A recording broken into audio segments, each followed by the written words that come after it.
کیا آپ جانتے ہیں کوا ہر وقت ڈرا ہوا بے چین کیوں رہتا ہے؟ جیسے کوے کو کسی چیز کا خوف ہو، کوا دوسرے پرندوں کی طرح ایک جگہ پر سکون سے کیوں نہیں رہتا؟ کیا آپ یہ بھی جانتے ہیں کہ انسان کی زندگی میں کوے کا ایک اہم کردار ہے؟ وہ پرندہ کوا ہی ہے جس نے انسان کو اپنے مردے دفن کرنا سکھایا، انسان کی لاش کو مٹی میں دفنانا سکھایا۔ دوستو، کوے کی یہ فطرت ہے، جب اس کا کوئی دوست کوا مر جاتا ہے تو سب کوے وہاں پر جمع ہو کر جہاں اس کوے کی لاش پڑی ہوتی ہے شور مچاتے ہیں، اپنے ساتھی کے مرنے پر افسوس کرتے ہیں۔ جس طرح کسی کے ساتھی کے مرنے پر وہاں پہ اس کے ساتھی، اس کے دوست وہاں پر اکٹھے ہو کر اس کے مرنے پر افسوس کرتے ہیں، مگر دوستو، کوے کے ہر وقت ڈرنے کے پیچھے، ہر وقت خوف میں رہنے کے پیچھے کیا راز ہے جسے انسان نہیں جانتا؟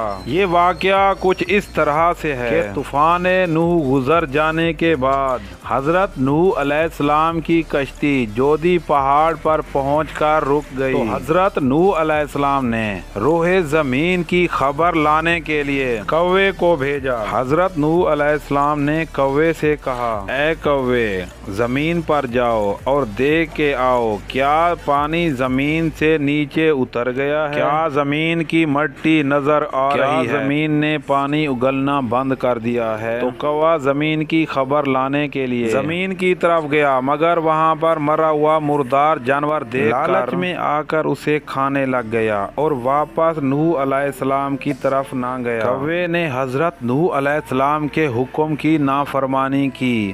کافی وقت گزر جانے کے بعد کہ کوا روح زمین کی خبر لے کر نہیں آئے گا اور کوے نے حضرت نوح علیہ السلام کے حکم کی نافرمانی کی ہے، تو حضرت نوح علیہ السلام نے کوے پر لعنت فرما دی اور کوے کے لیے بد دعا فرما دی کہ وہ روز قیامت تک ہمیشہ خوف میں مبتلا رہے اور اسے کہیں بھی سکون نہ ملے۔ چنانچہ کوے کو اس دن سے آج تک سکون نہیں ہے اور وہ روز قیامت تک ہمیشہ ڈرا ہوا خوف میں مبتلا رہے گا، کیونکہ کوے نے حضرت نوح علیہ السلام کے حکم کی نافرمانی کی اور اسے حضرت نوح علیہ السلام کی بد دعا ہے۔ اللہ تعالیٰ کے پیغمبروں کی جس نے بھی نافرمانی کی، چاہے وہ انسان تھے یا جانور، چرند تھے یا پرند، سب کو نقصان اٹھانا پڑا۔ اللہ تعالیٰ نے اپنے پیغمبروں کی نافرمانی کرنے والوں پر عذاب نازل کر دیے، پیغمبروں کی نافرمان اور بے ادب قوموں کو نیست و نابود کر دیا۔